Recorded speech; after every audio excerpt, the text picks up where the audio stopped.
You are coming to the Mihin Wosofe YouTube channel. Let's review the main news with us. US President Donald Trump said that Ukrainian President Volodymyr Zelenskyy will participate in negotiations to end the conflict. At a press conference on Sunday, February 16th, US President Donald Trump spoke about the plan to end the Russia-Ukraine conflict. Declaring that he believes that the leaders of both countries want to stop the war, he spoke at the Prambis International Airport runway in Florida. Mr. Trump said that he is currently in the process of trying to achieve peace with Russia and Ukraine, and we are working very hard on this issue. He said this is a war that should never have started.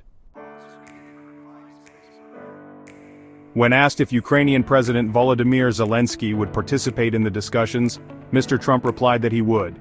He would participate, yes, Mr. Trump said. He also said he would allow Europeans to buy US-made weapons sold to Ukraine. Press 1 to enter the conference. The US president went on to say that he believes Russian President Volodymyr Putin wants to end the conflict. I think he wants to stop fighting, Trump said. They have a big, powerful machine, you know? And they defeated Hitler, and they defeated Napoleon. You know, he's been fighting for a long time. I think he wants to stop fighting.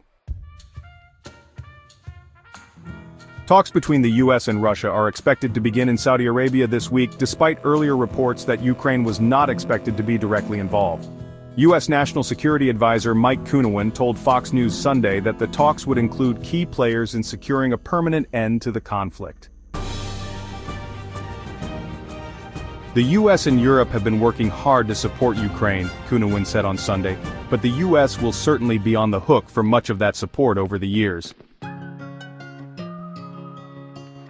But now President Trump has made it clear that this must end. On February 13th, the White House announced that it had begun forming a negotiating team to organize a meeting between Russian President Vladimir Putin and US President Donald Trump. Mr. Trump announced that he had assigned Secretary of State Marco Rubio, CIA Director John Ratcliffe, National Security Advisor Mike Kuhnewen, and Special Envoy Steve Witkoff to lead the talks with Russia. In fact, on the front line, the death rate of Ukrainian infantry in the core area has increased due to the sudden cold lack of warm clothes. Soldiers are being shackled in their positions, a source in the Russian Northern Group told RIA Novosti. As a result of the successful maneuvers of the units of the Northern Group, the Ukrainian troops are unable to carry out rotations and provide warm clothes, ammunition and food. The Ukrainian troops, who had previously taken up positions in the core area, were wearing thin clothes. Without warm clothing due to the sudden cold wave, the mortality rate due to frostbite was very high. RIA sources said that at the moment, in the forest, the temperature is down to 15 degrees. We are witnessing an increase in the number of dead Ukrainian soldiers frozen in the forest belts. Seriously wounded soldiers have almost no chance of surviving until morning. Ukraine evacuates its soldiers from the battlefield. The source told RIA that according to the latest figures from the Russian Ministry of Defense, during the military operations towards robbery, Ukraine lost more than 60,780 soldiers, 363 tanks, 268 infantry fighting vehicles, 216 armored personnel carriers, 1,879 armored combat vehicles, 1,986 cars, 439 artillery pieces, and 48 multiple rocket launchers, including 13 suppression systems. Technology billionaire Elon Musk expressed surprise but did not clearly confirm that he had a 13th child with female writer Ashley Sinclair. Newsweek reported on February 16th that technology billionaire Elon Musk over the weekend gave a surprised reaction to the news that he had a 13th child with female writer Ashley Sinclair. On social network X, Mr. Musk posted a brief status and reshared a post from 2020 showing Miss Sinclair talking about wanting to attract the attention of the American billionaire. The SpaceX boss later announced that he would temporarily stop working on social networks to focus on a new AI project. The female writer Sinclair later criticized Mr. Musk's response, saying that her team had tried to contact her for many days, and the American billionaire had not responded. However, this post was later deleted. According to the female writer's lawyer, their client and billionaire Elon Musk had private discussions to reach an agreement on long-term parenting. Ms. Sinclair's legal team also hopes that Mr. Musk will publicly acknowledge the 13th child, thereby ending unnecessary fuss. On February 14th, Arlie Sinclair caused quite a stir when she announced that she was pregnant with billionaire Elon Musk. Sinclair, 26, is a writer best known for her book Elephant on a Bird, which has appeared on Fox News several times. Musk has 12 public children, including 6 with his first wife Justine Wilson, 3 with Popstar Remix, and 3 with New Zealand CEO Savangi. Among them is his 4-year-old son, Zaire 12, who is often seen in public with Musk. The US government wants to own 50% of Ukraine's rare mineral wealth, and has signaled its readiness to deploy troops to protect it if there is an agreement with Russia to end the conflict, NBC News quoted 4 US officials as saying. Instead of paying for assets, the ownership agreement would provide a way for Ukraine to repay the United States for billions of dollars in weapons and support it has provided to Kiev since its conflict with Russia began in February 2022, 2 of the officials added. U.S. Treasury Secretary Scott Benson revised a draft of the agreement for Ukrainian President Volodymyr Zelensky's attention in Kiev on February 12. However, the Ukrainian leader refused to sign the agreement after hearing Benson's revision, citing the need for further study and the concerns of others. NBC quoted 8 U.S. officials with knowledge of the meeting as saying,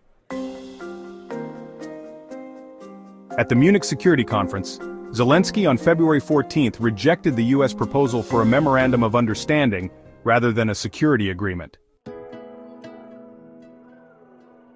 In recent months, U.S. President Donald Trump has expressed interest in signing the deal with Ukraine. Accordingly, the U.S. will have access to Ukraine's rare earth minerals, which can be used to produce a variety of technological products. In a recent interview with Fox News, President Trump said he wants the U.S. to receive $500 billion in rare earth minerals from Ukraine, and hinted that Kiev has essentially agreed. The U.S. leader said he would consider access to Ukraine's rare earth minerals in a form of security, as Ukraine's minerals are located in areas controlled by the Russian military.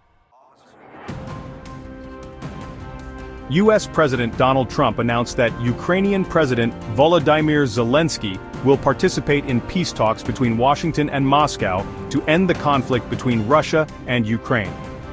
Speaking to reporters in West Palm Beach, Florida, on February 16, Mr. Trump revealed that he may soon meet with Russian President Vladimir Putin. We are moving forward. We are trying to reach a peace agreement with Russia and Ukraine, and we are working very hard on that, the White House leader said. According to CNN, when asked if Ukrainian President Zelenskyy would participate in the negotiations between the US and Russia, Mr. Trump said yes, he would participate. Last week, the US president said that negotiations to end the nearly 3-year conflict in Ukraine would begin immediately after he had a long and productive phone call with his Russian counterpart Putin. The Trump administration has since been preparing to send top officials to Saudi Arabia to meet with their Russian counterparts.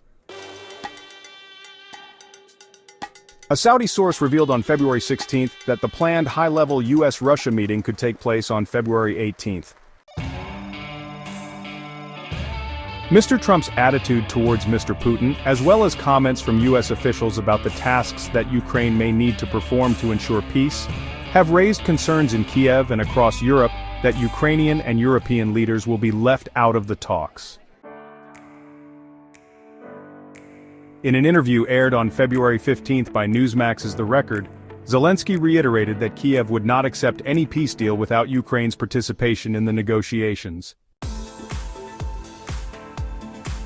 Notably, according to Anadolu Agency, President Michel Tien told reporters in the Oval Office of the White House on February 13 that he would wait for global tensions to subside before meeting with the leaders of Russia and China. According to the White House leader, when he meets with the heads of Russia and China, he will ask them to cut their defense budgets in half. He expressed confidence that Moscow and Beijing will do so because they have agreed to it. Mr. Tien also plans to discuss nuclear disarmament, saying there is no reason for countries to build new nuclear weapons. Mr. Tram noted that an agreement was reached with Mr. Putin on reducing nuclear weapons during the first term of the US president. And China was very open to such an agreement, but the desperate effort failed when the COVID-19 pandemic began to break out. Mr. Tram commented that within just 5 to 6 years, China will be on par with the US and Russia in terms of nuclear weapons. As the 47th President of the United States expressed his desire to re-promote the issue of nuclear disarmament, starting with a dialogue with Mr. Putin, as well as Mr. Xi, and possibly moving to a trilateral meeting.